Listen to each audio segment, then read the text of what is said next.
1986 എന്നൊരു വർഷമാണ് സുരേഷ് ഗോപി എന്ന നടൻ സിനിമയിലോട്ട് ചുവട് വയ്ക്കുന്നത്. അതിന് മുമ്പ് ചെറിയ ചെറിയ വേഷങ്ങളൊക്കെ ചെയ്തിട്ടുണ്ട്. പക്ഷെ ഒരു നടൻ എന്ന രീതിയിൽ നല്ല നല്ല വേഷങ്ങൾ കിട്ടി തുടങ്ങിയതും രാജാവിന്റെ മകൻ എന്ന ഒരു സിനിമയ്ക്ക് ശേഷം ഒരു ബ്രേക്ക് ആയതൊക്കെ നമ്മൾ ഡിസ്കസ് ചെയ്തിട്ടുണ്ടായിരുന്നു. അപ്പൊ ഇന്ന് ഞാൻ ഡിസ്കസ് ചെയ്യാൻ പോകുന്നത് 1987 എന്നൊരു വർഷം, ആ ഒരു വർഷത്തെ സുരേഷ് ഗോപിയുടെ സിനിമകളെ കുറിച്ചാണ്.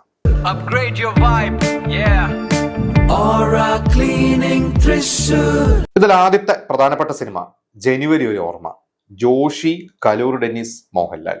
അന്ന് ആ ഒരു 87 തുടക്കമൊക്കെ മമ്മൂട്ടിയുടെ കുറച്ച് മോശം സമയമാണ്. നിങ്ങൾ പലരും അറിയുന്നുണ്ടോ? അതായത് മമ്മൂട്ടി, ജോഷി, ഡെന്നിസ് ജോസഫ്, അല്ലെങ്കിൽ മമ്മൂട്ടി, ജോഷി, ആ ഒരു ടീമിന്റെ സിനിമകളൊക്കെ പരാജയപ്പെട്ട് നിൽക്കുന്നു. മമ്മൂട്ടിയുടെ സിനിമകളൊക്കെ പരാജയപ്പെട്ട് നിൽക്കുന്നു. പക്ഷെ അപ്പുറത്ത് മോഹൻലാൽ സിനിമകൾ ഒന്ന് ടോപ്പായിട്ട് നിൽക്കുകയാണ്. പ്രത്യേകിച്ച് ജോഷി മോഹൻലാൽ ഒരു കോമ്പിനേഷന്റെ ഒരു പടമാണത്. അപ്പൊ ജനുവരി ഒരു ഓർമ്മ, അന്ന് 87, എനിക്ക് കൃത്യമാസം ഓർമ്മയില്ല, എന്തായാലും ആ ഒരു സിനിമ അന്ന് ഭയങ്കര സൂപ്പർ ഹിറ്റ് ആയിരുന്നു. അപ്പൊ ഈ ഒരു സിനിമയെ കുറിച്ച് അതിന്റെ എഴുത്തുകാരൻ കലൂർ ഡെന്നിസ് എഴുതിയത് ഞാൻ വായിച്ചിട്ടുണ്ട്. അതായത് അന്ന് ജനുവരി ഓർമ്മ ഊട്ടിയെ കൊടൈക്കനാലോ എവിടെയാണ് അതിന്റെ ആ ഒരു സ്ഥലത്താണ് ഷൂട്ടിങ്. അപ്പൊ അതിന്റെ ഷൂട്ടിങ് വരുമ്പോൾ സുരേഷ് ഗോപി അന്ന് കലൂർ ഡെന്നിസിന്റെ റൂമിലോട്ട് വരുന്നു, കലൂർ ഡെന്നിസിനെ ഒന്ന് പരിചയപ്പെടുന്നു. അപ്പൊ അന്ന് രാജാവിന്റെ മകൻ കണ്ട ശേഷമാണ് സുരേഷ് ഗോപിനെ ഇവര് കാസ്റ്റ് ചെയ്യുന്നത്. അപ്പൊ പറഞ്ഞിരുന്നു, അന്നേ കലൂർ ഡെന്നിസ് പറഞ്ഞു, ഒരു സുമുഖനായ ഒരു ചെറുപ്പക്കാരൻ, നല്ല സുന്ദരനാണല്ലോ, ഒരു ഹീറോ ആവാനുള്ള ഒരു ലുക്കൊക്കെ ഉണ്ട്, ഇയാൾ ഒരു വില്ലനായിട്ടൊന്നും ഒതുങ്ങി പോകേണ്ടതല്ല എന്ന് അന്നേ മനസ്സിൽ വിചാരിച്ചിരുന്നു എന്നാണ് പറയുന്നത്. എന്തായാലും സുരേഷ് ഗോപി നല്ലൊരു വേഷമായിരുന്നു, ഒരു നെഗറ്റീവ് ടച്ചാണ്, പക്ഷെ അവസാനം എത്തുമ്പോൾ നമുക്കറിയാം ഒരു പോസിറ്റീവായിട്ട് മാറുന്ന ഒരു ക്യാരക്ടറായിരുന്നു അത് സുരേഷ് ഗോപിയുടെ. പിന്നെ ഒരു സിനിമ PC 369 എന്ന സിനിമ. പി ചന്ദ്രകുമാർ എന്ന വളരെ സീനിയർ ആയിട്ടുള്ള ഡയറക്ടർ, ഒരു കാലത്ത് പ്രേം നസീർ, മധു, ജയൻ ഇവരൊക്കെ വെച്ച് സിനിമകൾ ചെയ്തിട്ടുണ്ട്, മോഹൻലാലിനെ വെച്ച് സിനിമകൾ ചെയ്തിട്ടുണ്ട്. അദ്ദേഹം ഒരു 85 ഒക്കെ കഴിഞ്ഞപ്പോൾ ചെറിയ താരങ്ങളെ വെച്ച് അന്നത്തെ ഒരു സെക്കൻഡ് ലീഗിലോ തേർഡ് ലീഗിലൊക്കെ നിൽക്കുന്ന മണിയമ്പിള്ള രാജു, മുകേഷ് ഇവരൊക്കെ വെച്ച് സിനിമകൾ ചെയ്തിട്ടുണ്ട്. കുറുക്കൻ രാജാവായി, PC 369, ഇതൊക്കെ ആ ഒരു കാലഘട്ടത്തിൽ ഇറങ്ങിയ സിനിമകളാണ്. അത് കഴിഞ്ഞാണ് പിന്നീട് പി ചന്ദ്രകുമാർ ആദിബാബ് എന്ന സിനിമ ചെയ്യണതും പിന്നെ അത്തരത്തിലുള്ള ഒരു സിനിമകളുടെ ഒരു കുത്തൊഴുക്കിൽ അദ്ദേഹം പെട്ടുപോയി. അവൻ അദ്ദേഹം ചെയ്ത ഒരു രസമുള്ള ഒരു സിനിമയാണത്. ഇന്ന് എന്റെ യൂട്യൂബിൽ ഉണ്ട്, പക്ഷെ അതൊരു പ്രിന്റ് ഒക്കെ വളരെ മോശമാണ്. ഞാൻ 1-2 തവണയൊക്കെ അത് കുറച്ച് കണ്ടിട്ടുണ്ട്, പക്ഷെ വളരെ മോശം പ്രിന്റ് ആണ് അത് യൂട്യൂബിൽ ഉണ്ട്. ഈ PC 369 മണിയമ്പിള്ള രാജുവും മുകേഷും ഒക്കെ ഉണ്ട്. സുരേഷ് ഗോപി അതിലൊരു ഒരു കള്ളനായിട്ടാണ്, അത് ഒരു ഭയങ്കര ഫണ്ണി ആയിട്ടുള്ള ഒരു ക്യാരക്ടറാണ്. പി ചന്ദ്രകുമാർ പറഞ്ഞിട്ടുള്ളത്, ഒരിക്കലും ഒരു ഇന്റർവ്യൂവിൽ പറഞ്ഞതും ഈ സിനിമയിലാണ് സുരേഷ് ഗോപിനെ കൊണ്ട് ആദ്യമായിട്ട് അദ്ദേഹം ഡബ് ചെയ്യിപ്പിച്ചത്. അതായത് അതിനു മുമ്പ് സുരേഷ് ഗോപിയുടെ സ്വന്തം ശബ്ദമല്ലായിരുന്നു, പക്ഷെ ചന്ദ്രകുമാറാണ് അദ്ദേഹത്തിന് സുരേഷ് ഗോപിനെ ആദ്യമായിട്ട് സ്വന്തം ശബ്ദത്തിൽ ഡബ് ചെയ്യിപ്പിച്ചതെന്ന് അദ്ദേഹം പറഞ്ഞിട്ടുണ്ട്. എനിക്ക് കൃത്യമായിട്ട് അത് അറിയില്ല. അദ്ദേഹം പറഞ്ഞത് ഈ ഒരു സിനിമയും വേറൊരു സിനിമയും കൂടിയുണ്ട്, ഞാൻ ആ ഒരു സിനിമയെ കുറിച്ച് പറയാം. ആ ഒരു സിനിമയും ഉണ്ട്, 2 സിനിമകൾ ആ വർഷം സുരേഷ് ഗോപി പി ചന്ദ്രകുമാറിന്റെ അഭിനയിച്ചിട്ടുണ്ട്. അപ്പൊ PC 369 എനിക്ക് അതിന്റെ ഭയങ്കര ഡീറ്റെയിൽ ആയിട്ട് എന്റെ കഥയൊന്നും എനിക്ക് ഓർമ്മയില്ല. അതിൽ ആ ഒരു സീൻ ഓർമ്മയുള്ളത്, മണിയമ്പിള്ള രാജു ഒരു ചായക്കടയിൽ വന്നിരിക്കുമ്പോൾ സുരേഷ് ഗോപിയോട് വരുന്നതും പരിചയപ്പെടുന്നതും മണിയമ്പിള്ള രാജുവിന്റെ ഒരു ബാഗ് എടുത്തിട്ട് ഓടിപ്പോകുന്ന, നമ്മൾ പിന്നീട് സൂരാജ് വെഞ്ഞാരമൂടൊക്കെ ചില സിനിമകളൊക്കെ നമ്മൾ കണ്ടിട്ട് അത്തരത്തിലുള്ള ഒരു കോമഡി ക്യാരക്ടറാണ്. സുരേഷ് ഗോപി വളരെ കുറച്ച് സിനിമകളൊക്കെ അന്ന് കോമഡി സംഭവങ്ങളൊക്കെ ചെയ്തിട്ടുള്ളൂ. അതിലൊരു സിനിമ തന്നെയായിരിക്കും PC 369. പിന്നെ മറ്റൊരു സിനിമ പി ചന്ദ്രകുമാറിന്റെ സിനിമയാണ് യാഗാഗ്നി, സുരേഷ് ഗോപി അഭിനയിച്ചിട്ടുള്ള സിനിമയാണ്. ഞാൻ ആ സിനിമ കണ്ടിട്ടില്ല, അതുകൊണ്ട് എനിക്ക് അതിന്റെ മറ്റു കഥകളെ കുറിച്ചോ സുരേഷ് ഗോപിയുടെ റോളുകളെ കുറിച്ചോ അറിയില്ല. എന്തായാലും പി ചന്ദ്രകുമാർ എന്ന് പറയുന്ന സീനിയർ ഡയറക്ടർ സുരേഷ് ഗോപിക്ക് ആ വർഷം ഒരു 2 സിനിമകൾ കൊടുത്തു എന്ന് പറയാം. അടുത്ത സിനിമ IV ശശിയുടെ സിനിമ, കമലഹാസൻ അഭിനയിച്ച സിനിമ വ്രതം. എനിക്കൊന്ന് ഈ ഒരു സിനിമയായിരിക്കാം കമലഹാസൻ ഒരു ലീഡ് റോള് ചെയ്തിട്ടുള്ള, മലയാളത്തിൽ അത് കണ്ടു ചെയ്തിട്ടുണ്ടെങ്കിലും ചാണക്യൻ ഉണ്ട്, ശരിയാണ്, ചാണക്യൻ ഒരു ലീഡ് റോള് ചെയ്തിട്ടുണ്ട്.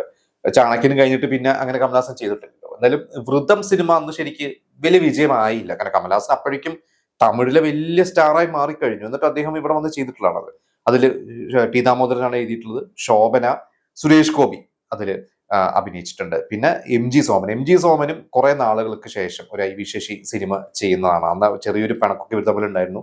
ആ പിണക്കമൊക്കെ മാറി ചെയ്തിട്ടുള്ള ഒരു സിനിമയാണ്. അതിന് മുമ്പ് എന്തെങ്കിലും ഉണ്ടോ എന്ന് എനിക്കല്ല. ഒരു 79 അനുഭവങ്ങളെ നന്ദി എന്ന സിനിമയ്ക്ക് ശേഷം ഇവർ തമ്മിൽ തെറ്റിയിരുന്നു. പിന്നീട് IV ശശിയുടെ സിനിമകളൊക്കെ ചെയ്തിട്ടുള്ളത് ജയനാണ് കൂടുതലും. പിന്നെ മമ്മൂട്ടി അഭിനയിച്ചിട്ടുണ്ട്, IV ശശിയുടെ സ്വന്തം നടനായിരുന്നല്ലോ മമ്മൂട്ടി, മോഹൻലാലും ഒക്കെ. എന്തായാലും വ്രതം സിനിമയിൽ സുരേഷ് ഗോപിയും ഒരു നല്ലൊരു വേഷം ചെയ്തിട്ടുണ്ട്. അടുത്ത സിനിമ രാജാവിന്റെ മകൻ എന്ന സിനിമയിലൂടെ സുരേഷ് ഗോപിക്ക് വലിയൊരു ബ്രേക്ക് കൊടുത്ത് ആ ടീമിന്റെ തന്നെ തമ്പി കണ്ണന്താനം, ഡെന്നിസ് ജോസഫ്, മോഹൻലാൽ, വഴിയോര കാഴ്ചകൾ. അതിഗംഭീരമായിട്ടൊരു സിനിമയാണ്. മോഹൻലാലും രതീഷും അംബികയൊക്കെ. സുരേഷ് ഗോപി ഇതിൽ രതീഷിന് അനിയനായിട്ടുള്ള ഒരു ക്യാരക്ടർ, ഒരു സോഫ്റ്റ് ക്യാരക്ടർ പോലെയൊക്കെ വന്നിട്ട് സിനിമ കണ്ടവർക്ക് അറിയാം, അവസാനം ഒരു വില്ലൻ സാധനമാണ് അത്. പക്ഷെ നല്ലൊരു ക്യാരക്ടർ ആയിരുന്നു അത്. സുരേഷ് ഗോപിയുടെ ഒരു ഭയങ്കര വെറുപ്പ് തോന്നുന്ന ഒരു ക്യാരക്ടറാണ്. സുരേഷ് ഗോപി നല്ല വൃത്തിക്ക് ആ ഒരു സിനിമ ചെയ്തിട്ടുണ്ട്. പിന്നെ അടുത്ത പ്രധാനപ്പെട്ട ഒരു സിനിമ ന്യൂഡൽഹി സിനിമയും അതും 86 അവസാനം 87 തുടക്കമാണ് ന്യൂഡൽഹിയൊക്കെ സിനിമ ഷൂട്ട് തുടങ്ങണതും. അതുപോലെ ഇറങ്ങിയത് 87 ജൂലൈയിലാണ്. മമ്മൂട്ടിയുടെ തിരിച്ചുവരവ്, ജോഷി, ഡെന്നിസ് ജോസഫ്, നമ്മൾ ആ സിനിമയെ കുറിച്ച് ഒന്നും പറയേണ്ട കാര്യമില്ല, എല്ലാവർക്കും അറിയാം. സുരേഷ് ഗോപി നല്ലൊരു ക്യാരക്ടറാണ് അത് ചെയ്തിട്ടുള്ളത്. ഈ ഒരു സിനിമയുടെ ഒരു സുരേഷ് ഗോപിക്ക് ഗുണം കിട്ടിയത് ഈ സിനിമ പിന്നീട് മറ്റു ഭാഷകളിലേക്ക് റീമേക്ക് ചെയ്തപ്പോഴും അവിടെ നായകൻ മാറിയെങ്കിലും സുരേഷ് ഗോപിയാണ് ആ ഒരു വേഷങ്ങൾ ചെയ്തിട്ടുള്ളത്. അതിൽ തമിഴിലും ഹിന്ദിയും സുരേഷ് ഗോപിയാണ്. തമിഴും തെലുങ്ക് ഹിന്ദിയിലൊക്കെ സിനിമ ചെയ്തിട്ടുണ്ട്. ഏതോ ഒന്ന് രണ്ട് എല്ലാ ഭാഷയിലും ഉണ്ടോ എന്ന് എനിക്കറിയില്ല. 2 ഭാഷകളിൽ എന്തായാലും സുരേഷ് ഗോപി അതിൽ അഭിനയിച്ചിട്ടുണ്ട്. സുരേഷ് ഗോപിക്ക് നല്ല ഒരു വേഷം തന്നെ. അവസാനം നമുക്ക് ഒരു ഒരു സങ്കടം തോന്നുന്ന ഒരു ക്യാരക്ടറും കൂടിയാണ് സുരേഷ് ഗോപിയുടെ. ആ സിനിമ കണ്ടവർക്ക് അറിയാം. അടുത്ത സിനിമ ഭൂമിയിലെ രാജാക്കന്മാർ. വീണ്ടും തമ്പി കാണാതാരം, ഡെന്നിസ് ജോസഫ്, മോഹൻലാൽ അവരുടെ സിനിമയാണ്. സുരേഷ് ഗോപി നല്ലൊരു ക്യാരക്ടറാണ് അതിൽ. ഒരു ഒരു പത്രപ്രവർത്തകൻ, ഒരു ആക്ടിവിസ്റ്റ് ഒക്കെ ആയിട്ടുള്ള ഭയങ്കര ഒരു സോഫ്റ്റ് ആണ് ആള്, എന്നാൽ ഭയങ്കര പവർ, ഒരു നല്ല ഒരു ധൈര്യശാലി ആയിട്ടുള്ള ഒരു ക്യാരക്ടറാണ് സുരേഷ് ഗോപി ചെയ്തിട്ടുള്ളത്. നല്ല ഒരു ക്യാരക്ടർ. ജയൻ എന്നാണ് ആ ഒരു ക്യാരക്ടറിന്റെ പേര്. അതില് എനിക്കൊന്ന് അതിലും സുരേഷ് ഗോപി മരിക്കുന്നുണ്ടോ? അന്നൊക്കെ മിക്ക സിനിമകളിലും സുരേഷ് ഗോപി മരിക്കുന്ന റോളാണല്ലോ. അതിലും അങ്ങനത്തെ കൃത്യമായിട്ട് ഓർമ്മയില്ല. അതിലും നളിനിയുടെ ഒരു കാമുകനായിട്ടോ എന്താണ് സുരേഷ് ഗോപി വരുന്നത്. മോഹൻലാൽ അതിലൊരു രാഷ്ട്രീയക്കാരനാവണമെന്നും കുറച്ച് അഴിമതി നടത്തുന്നു. പിന്നീട് മോഹൻലാൽ ഒരു നല്ല പാവം അല്ലെങ്കിൽ ഒരു നന്മ നിറഞ്ഞ ഒരു ക്യാരക്ടറായി മാറുമ്പോൾ സുരേഷ് ഗോപി ഒപ്പം നിൽക്കുന്നതൊക്കെയാണല്ലോ. എന്തായാലും നല്ലൊരു സിനിമയായിരുന്നു. സുരേഷ് ഗോപിയുടെ നല്ല ഒരു ക്യാരക്ടർ തന്നെയായിരുന്നു ഭൂമിയിലെ രാജാക്കന്മാർ. അടുത്ത സിനിമ 20-ാം നൂറ്റാണ്ട്. ആ വർഷത്തെ ഏറ്റവും വലിയ ഹിറ്റുകളിൽ ഒന്ന് കെ മധു, എസ് എൻ സമ്മി, മോഹൻലാൽ. ആ ഒരു സിനിമയിൽ ശരിക്കും പറഞ്ഞാൽ ത്രൂ ഔട്ട് സുരേഷ് ഗോപി ഉണ്ട്. First half positive character, second half ആകുമ്പോൾ ഒരു നെഗറ്റീവ് ക്യാരക്ടർ, ശേഖരൻകുട്ടി. അതിലും സുരേഷ് ഗോപിയുടെ സ്വന്തം ശബ്ദമാണ്. എനിക്കൊണ്ട് ഈ വർഷം ആ ഒരു വർഷം സുരേഷ് ഗോപി സ്വന്തം ശബ്ദത്തിലും സിനിമകൾ ചെയ്തിട്ടുണ്ട്. പിന്നീട് എനിക്കൊണ്ട് 20-ാം നൂറ്റാണ്ടൊക്കെ ആ ഒരു 87-ന്റെ ഒക്കെ ഒരു പകുതിയൊക്കെ ആയപ്പോൾ തുടങ്ങിയ സിനിമകളാണ്. അതെല്ലാം മോഹൻലാലിന്റെ ആ ഒരു സിനിമയിൽ സുരേഷ് ഗോപി സ്വന്തം ശബ്ദം. 86-ന്റെ അവസാനവും 87-ന്റെ തുടക്കമൊക്കെയുള്ള സിനിമകളിൽ വേറെ ഡബിങ് കണ്ടിച്ച് 87 മുതൽ പിന്നെ സുരേഷ് ഗോപി സ്വന്തം ശബ്ദം തന്നെയാണ് കൊടുത്തു തുടങ്ങിയിരിക്കുന്നത്. നമുക്ക് ആ വ്യത്യാസം മനസ്സിലാവുമല്ലോ. അതായത് പഴയ സുരേഷ് ഗോപി പിന്നീട് കമ്മീഷണർക്ക് എത്തിയപ്പോൾ വേറൊരു തരത്തിലായി സുരേഷ് ഗോപിയുടെ ശബ്ദമൊക്കെ. എന്തായാലും 20-ാം നൂറ്റാണ്ട് ഗംഭീര റോളാണ്. അന്ന് ഞാൻ എത്രത്തോളം സത്യം ഉണ്ടെന്ന് അറിയാം, ഞാൻ കേട്ടിട്ടുള്ള അന്ന് ലാലു ലക്സിനെ അന്ന് ആ റോളിലോട്ട് വിളിച്ചിട്ടുണ്ടായിരുന്നു. ലാലു ലക്സിന് അന്ന് ചെയ്യാൻ താല്പര്യമുണ്ട്. എന്തോ അവസാനം മാറി മറിഞ്ഞാണ് ആ റോളിലോട്ട് സുരേഷ് ഗോപി വന്നിട്ടുള്ളത്. അന്നും ശരിക്കും ലാലു ലക്സ് അത്തരത്തിലുള്ള റോള് ചെയ്യുന്നത്. ലാലു ലക്സും രതീഷുമാണല്ലോ അന്ന് ഇതുപോലെ മമ്മൂട്ടി മോഹൻലാലിനെക്കാട്ടും മുമ്പ് താരങ്ങളായതാണ് അവര്. പക്ഷെ പിന്നീട് മമ്മൂട്ടി മോഹൻലാലും കുറച്ചൊരു മുൻനിര താരങ്ങളായി മാറി കഴിഞ്ഞപ്പോൾ അവരുടെ സിനിമയിൽ തുല്യ പ്രാധാന്യമുള്ള റോളുകളോ അല്ലെങ്കിൽ ഒരു സെക്കൻഡ് ലീഡ് എന്ന രീതിയിൽ അന്നത്തെ ഓപ്ഷൻസ് ഒക്കെ തന്നെയായിരുന്നു രതീഷും ലാലു ലക്സും പിന്നെ രവീന്ദ്രനും ഒക്കെ. എന്തായാലും പിന്നെ മറ്റൊരു കഥ ഞാൻ കേട്ടിട്ടുള്ളത് കൊല്ലം അജിത്ത് എന്ന നടൻ. അദ്ദേഹം ആ സിനിമയിൽ ഒരു ഗുണ്ട വേഷമാണ് ചെയ്തിട്ടുള്ളത്. കൊല്ലം അജിത്തും പണ്ടൊരു അഭിമുഖത്തിൽ എഴുതിയിട്ടുള്ളത് എനിക്ക് ഓർമ്മയുണ്ട്. അദ്ദേഹത്തിന് ആ റോള് ചെയ്യാൻ അദ്ദേഹത്തിനെയും വിളിച്ചിട്ടുണ്ടായിരുന്നു. അന്ന് തേവലക്കര ചെല്ലപ്പൻ എന്ന ഡയറക്ടറുടെ ഒരു സിനിമയിൽ നായകനായിട്ട് സുരേഷ് ഗോപിക്ക് ഒരു അവസരം കിട്ടി. സുരേഷ് ഗോപി ആ സിനിമയിൽ അഭിനയിക്കാൻ പോയപ്പോൾ കെ മധു ഈ വേഷം കൊല്ലം അജിത്തിനോട് ചെയ്യാൻ പറഞ്ഞു. പക്ഷെ അപ്പോഴേക്കും ഇത് തുടങ്ങുന്നതിന് മുമ്പ് ആ സിനിമ ഡ്രോപ്പ് ആയി പോവുകയോ പോസ്റ്റ്പോൺ ആയി പോവുകയോ ചെയ്ത് സുരേഷ് ഗോപി ഇങ്ങോട്ട് വന്നു കഴിഞ്ഞപ്പോൾ സുരേഷ് ഗോപി ചെയ്തു. അങ്ങനെ മറ്റൊരു വേഷം കൊല്ലം അജിത്തിന് ചെയ്യേണ്ടി വന്നു. അദ്ദേഹം ഒരിക്കൽ പണ്ട് അദ്ദേഹം മരിച്ചിട്ട് കുറെ വർഷങ്ങളായി, പണ്ട് അദ്ദേഹം എഴുതിയിട്ടുള്ള ഒരു അഭിമുഖം ഞാൻ വായിച്ച ഒരു ഓർമ്മയുണ്ട്. എന്റെ എക്സാക്ട് കാര്യങ്ങൾ എനിക്ക് കൃത്യമായിട്ട് ഓർമ്മയില്ല, നിങ്ങൾ അറിവെങ്കിൽ പറയണം. എന്തായാലും ലാലു ലക്സിന്റെ കാര്യം ഈ അടുത്ത് എൻ്റെ അടുത്ത് ഒരു സിനിമയ്ക്കകത്തുള്ള ഒരു സുഹൃത്ത് പറഞ്ഞിട്ടുള്ളതാണ്. എസ് എൻ സ്വാമി എവിടെയോ എഴുതിയിട്ടുള്ളതായിട്ട് അദ്ദേഹം വായിച്ചു എന്നുള്ളത്. ഞാനത് ആ ഒരു പുസ്തകം ഞാൻ തേടിക്കൊണ്ടിരിക്കുകയാണ്. എസ് എൻ സ്വാമിയുടെ ഏതൊരു പുസ്തകത്തിലാണെന്നാണ് പറഞ്ഞിട്ടുള്ളത്. എന്തായാലും 20-ാം നൂറ്റാണ്ടും സുരേഷ് ഗോപിക്ക് വളരെയധികം ഗുണം ചെയ്തിട്ടുള്ള ഒരു സിനിമ തന്നെയാണ്. അടുത്ത സിനിമ സത്യനന്ദിക്കാട് മമ്മൂട്ടിയെ കൂട്ടിയിട്ടുള്ള സിനിമ. അന്ന് പരാജയപ്പെട്ട സിനിമയാണ്, പക്ഷെ നല്ലൊരു സിനിമയാണ്. എനിക്ക് ഭയങ്കര ഇഷ്ടപ്പെട്ട സിനിമയാണ് ശ്രീധരന്റെ ഒന്നാം തിരുമുറവ്. ഇതില് മമ്മൂട്ടി, ശങ്കരാടി, സുകുമാരി, നീന കുറുപ്പ് അഭിനയിക്കുന്നു. അതില് തുടക്കക്കാരിയാണ്. അതില് ശ്രീനിവാസന്റെ അധികം യദു കൃഷ്ണൻ അധികം പേരായിട്ടുള്ള റോളാണ്. നല്ല രസമുള്ള ഒരു സിനിമയാണ്. മമ്മൂട്ടിയുടെ നല്ല ക്യാരക്ടറാണ്. അതിൽ സുരേഷ് ഗോപി ഉണ്ട്. നല്ലൊരു ക്യാരക്ടറാണ്. എനിക്കൊണ്ട് അധികം സീൻസ് ഇല്ല സുരേഷ് ഗോപിക്ക്, പക്ഷെ ആ ക്യാരക്ടർ ആ സിനിമ കണ്ടാലും സുരേഷ് ഗോപിനെ മറക്കില്ല. പ്രത്യേകിച്ച് അവസാനമൊക്കെ ആകുമ്പോൾ കുറച്ചൊരു ഇമോഷണൽ നമുക്ക് തോന്നും. അതിലൊരു നെഗറ്റീവ് ആയിട്ട് വരികയാണ് സുരേഷ് ഗോപിയുടെ ഒരു ക്യാരക്ടർ. പക്ഷെ ചെറിയൊരു സസ്പെൻസ് ഒക്കെ അതിൽ ഒളിപ്പിച്ചു വെച്ചിട്ടുണ്ട്. ആ സിനിമ എന്തുകൊണ്ടോ അന്ന് പരാജയപ്പെട്ടു പോയി. നല്ലൊരു സിനിമയായിരുന്നു. സുരേഷ് ഗോപിയുടെ ഒരു തുടക്കകാലം എന്നുള്ള രീതിയിൽ അത് ന്യൂഡൽഹി കഴിഞ്ഞിട്ടാണ് തോന്നുന്നു ആ സിനിമ ഇറങ്ങിയത്. കാരണം അന്ന് ഇതിന്റെ ഷൂട്ട് നടക്കുമ്പോൾ മമ്മൂട്ടി കുറച്ച് അപ്സെറ്റാണ്. മമ്മൂട്ടി സിനിമകൾ പരാജയപ്പെട്ട് നിൽക്കുന്നു. എന്തായാലും ന്യൂഡൽഹി എന്നൊരു സിനിമ ഉണ്ടല്ലോ ഇറങ്ങാനായിട്ട്, ഞാൻ പ്രതീക്ഷ നിൽക്കുകയാണെന്നൊക്കെ മമ്മൂട്ടി ഇതിന്റെ ലൊക്കേഷനിലൊക്കെ പറഞ്ഞതായിട്ടൊക്കെ ഞാൻ പലയിടത്തും വായിച്ചിട്ടുണ്ട്. അടുത്ത സിനിമ ജെയ്സി എന്ന സംവിധായകന്റെ സിനിമയാണ്. ജെയ്സി മോഹൻലാലിന്റെ സിനിമ. ഇവിടെ എല്ലാവർക്കും സുഖം.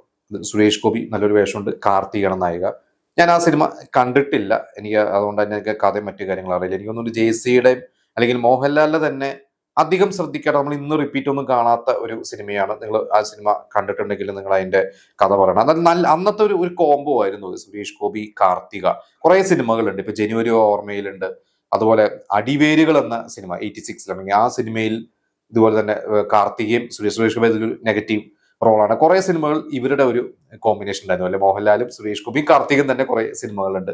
പക്ഷേ ഈ സിനിമ എനിക്ക് ഈ പറയുന്ന ജനുവരി ഒരു ഓർമ്മയും അടിവേരുകളൊക്കെ ഞാൻ ഒരുപാട് തവണ കണ്ടിട്ടുണ്ട്. എനിക്ക് വളരെ ഇഷ്ടപ്പെട്ട സിനിമകളാണ്. ഈ ഒരു സിനിമ ഞാൻ കണ്ടിട്ടില്ല. കലു ഡെന്നിസിനാണ് സിനിമ എഴുതിയിട്ടുള്ളത്. നിങ്ങൾ ആരെങ്കിലും കണ്ടിട്ടുണ്ടെങ്കിൽ ആ സിനിമയെ കുറിച്ച് പറയണം. അടുത്ത സിനിമ നിറഭേദങ്ങൾ, സാജൻ ഡയറക്ട് ചെയ്തിട്ടുള്ള സിനിമ. പ്രതാപോത്തനാണ് അതിലെ നായകനായിട്ട് അഭിനയിച്ചിട്ടുള്ളത്. ഗീതയും അംബികയും. ആ സിനിമയെ ഞാൻ കുറെ കാലം മുമ്പ് കണ്ടിട്ടുള്ളതാണ്. അന്ന് ഗീതേനെ പ്രതാപോത്തൻ കല്യാണം കഴിക്കും, പിന്നെ ഗീതയ്ക്ക് ഓർമ്മ നഷ്ടപ്പെടുകയും അങ്ങനെയൊക്കെ പോകുന്നതാണ്. അതിൽ സുരേഷ് ഗോപി ഉണ്ട്. എനിക്ക് സുരേഷ് ഗോപിയുടെ ക്യാരക്ടർ കൃത്യമായിട്ട് ഓർമ്മ. എനിക്ക് പ്രതാപോത്തനെയും ഗീതേനെയും അംബികനെയും നല്ലപോലെ ഓർമ്മയുണ്ട് ആ ഒരു സിനിമയില്. ഇപ്പൊ ആ സമയത്ത് പ്രതാപോത്തൻ ഡയറക്ഷൻ ചെയ്യുന്നുണ്ട്, അഭിനയിക്കുന്നുണ്ട്. ഇതൊക്കെ ഈ ഒരു സിനിമയ്ക്കൊക്കെ ശേഷം പിന്നെ പ്രതാപോത്തൻ അധികം അഭിനയിച്ചിട്ടില്ല. അദ്ദേഹം സിനിമയിൽ നിന്ന് കുറെ മാറി. പിന്നെ കുറെ കഴിഞ്ഞ് തന്മാത്രയിലേക്കാണ് പ്രതാപോത്തൻ വരുന്നത്. തമിഴിലൊക്കെ ചെയ്യുന്നുണ്ട് അന്ന് പ്രതാപോത്തൻ. എന്തായാലും ഈ ഒരു സിനിമ നിങ്ങൾ കണ്ടിട്ടുണ്ടെങ്കിൽ അതിൽ സുരേഷ് ഗോപിയുടെ കഥാപാത്രത്തെ കുറിച്ച് പറയണം. എന്തായാലും ഇത്രയും സിനിമകളാണ് സുരേഷ് ഗോപി അതിൽ നായകനായിട്ടും വില്ലനായിട്ടും സഹനടനായിട്ടോ അനിയനായിട്ടോ കൂട്ടുകാരനായിട്ടോ ഒക്കെ അഭിനയിച്ചിട്ടുണ്ട്. ഇതിൽ എടുത്തു പറയുകയാണെങ്കിൽ വഴിയോര കാഴ്ചകൾ നല്ലൊരു വേഷമാണ്. ന്യൂഡൽഹി, 20ാം നൂറ്റാണ്ട്. എന്തായാലും നിങ്ങൾ കണ്ടിട്ടുണ്ടെങ്കിൽ ഈ സിനിമകളെ കുറിച്ചുള്ള ഞാനിപ്പോൾ പറഞ്ഞ ചില സിനിമകൾ കൂടുതൽ ഡീറ്റെയിൽസ് എനിക്ക് അറിയില്ല എന്ന് ഞാൻ പറഞ്ഞു. നിങ്ങൾ ആ സിനിമകൾ കണ്ടിട്ടുണ്ടെങ്കിൽ അതിനെക്കുറിച്ച് നിങ്ങൾ പറയുക. പ്രത്യേകിച്ച് അന്ന് തിയേറ്റർ കണ്ടിട്ടുണ്ടെങ്കിൽ ഈ സിനിമകളൊക്കെ എങ്ങനെയായിരുന്നു അന്നത്തെ സുരേഷ് ഗോപിയെ കുറിച്ചുള്ള ആളുകളുടെ അഭിപ്രായങ്ങൾ അതൊക്കെ നിങ്ങൾക്ക് ഓർമ്മയുണ്ടെങ്കിൽ നിങ്ങൾ അതൊക്കെ കമന്റ് ചെയ്യുക.